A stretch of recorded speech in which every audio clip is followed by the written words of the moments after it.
Welcome back, AP Psychers. In today's video, we are going to be talking about the second psychologist that you encountered in the 9-4 essential task.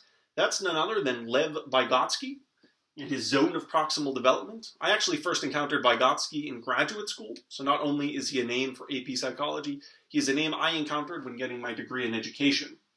I think the best way of taking the zone of proximal development and visualizing it is to do it in this arrow. If you were to Google Vygotsky, you might actually find this concept visualized as a sort of 3-layered circle. I think it's best visualized in an arrow. If you take a look at the arrow, I've broken it up into 3 sections with the headings without help, with help, specifically the help of a teacher or advanced peer, and then finally out of reach. This visual is used to explain how any old person on earth learns any new skill, particularly from day one, and theoretically how they progress over time. Let's take a look at a simple thing like cooking. The first thing you do is you start all the way where it says without help. What could somebody do on their first day of cooking that doesn't really require a teacher or a chef or a cook to look over their shoulder? I think the simplest thing that you could do on the first day of cooking is to boil water. All you have to do is turn the burner on, and assuming you turned it up hot enough, stare at the water. Eventually it's going to boil. Doesn't really require a teacher, doesn't really require a chef, doesn't really require an advanced peer, no training necessary. Boiling water, super simple. That's what we call without help. It's this first step, the first thing that any old person can do without any instruction or support whatsoever. The second is really where the zone of proximal development is. This is the actual zone of proximal development, which is often abbreviated ZPD. You wouldn't see that on the AP exam, but that is an abbreviation for the zone of proximal development. This is the actual zone, this middle ground. The middle ground is what could this person do, though, if a teacher or an advanced peer was there instructing them, providing what's called scaffolding, which is whatever support is necessary for that individual, that student, that learner, successfully do a skill that's a little bit beyond their sort of comfort zone over here. I think a really easy skill to learn on the first day of cooking is how to boil pasta.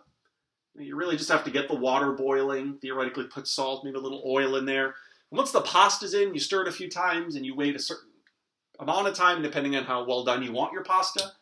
That's something that I think a day one learner could do if a teacher or advanced peer was there to maybe model it. That's a term back from Unit 6 where you demonstrate with the anticipation that the learner can then imitate that behavior. Maybe it will require some modeling. Maybe you need to provide a timer. Maybe you need to provide some other type of support, maybe some type of video. But in theory, if a teacher, whether that's a chef, a cook, parent or guardian, somebody your age who's just simply showing you how to cook, whoever it might be, is there providing you some type of scaffolding, you might be able to exit out of this region here and enter into this blue region. Why? Because you are being provided support by a teacher or an advanced peer. The reason Vygotsky comes attached to the essential task with Piaget is that, according to Piaget, the cognitive skills that children have are very strictly aligned in a timeline. The maturation process of cognitive skills doesn't really change from one child to another. In theory, if Vygotsky is correct about this, you could maybe teach a child chess or some type of advanced abstract thinking earlier than Piaget would ever admit, if that child is being taught those skills in a very precise manner, perhaps within the zone of proximal development. So this here is the actual zone. The blue is the zone of proximal development. All the way to the right, though, is what we call out of reach, which are things that on the first day somebody simply wouldn't be able to do. Maybe that's, bake something like cookies or, a cake. I cook a lot, but I don't really like to bake.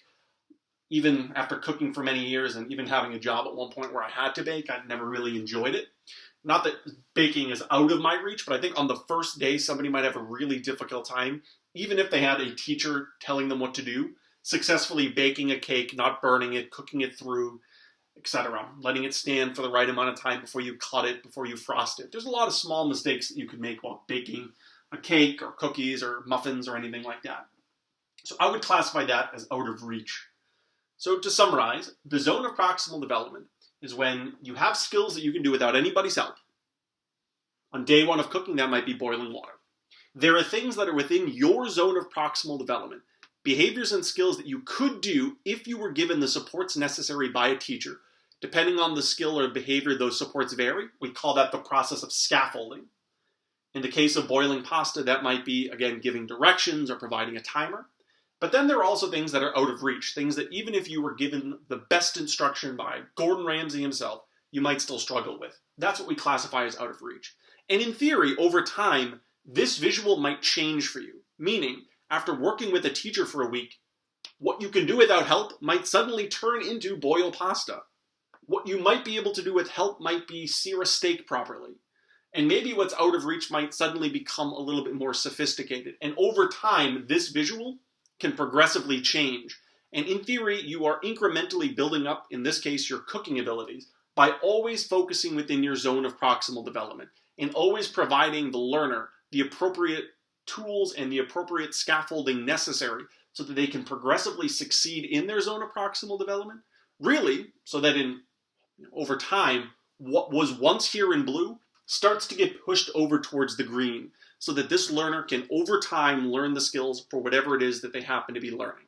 And of course, the example on the board is cooking, but this could be applied to chess, this could be applied to art, this really could be applied to just about anything.